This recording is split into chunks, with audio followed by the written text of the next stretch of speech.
Hey guys, so today I wanted to show you guys a Satin Hands collection.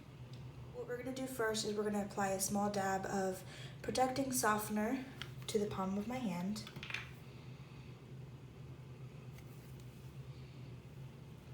Now I love the smell of this collection. It's white tea and citrus, and it feels like you're at a spa and really treating yourself. That's on there. We will use the exfoliator, and it's called the Satin Hands Shea Scrub, which gets rid of all of the dead skin, dirt, and oil. I usually use this kit about 3 times a week because I get really dry skin. I also use this on my feet for a really nice pedicure. You'll go ahead and wash your hands with warm water to get the first 2 steps off your hands.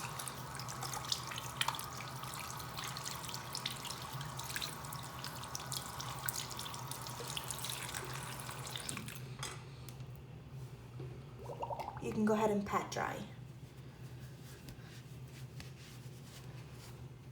The last step of this process is the Satin Hands Shea Cream, and this is just a simple moisturizer. It's not oily or greasy, but it does seep into your pores and it leaves your hand feeling so smooth and so soft.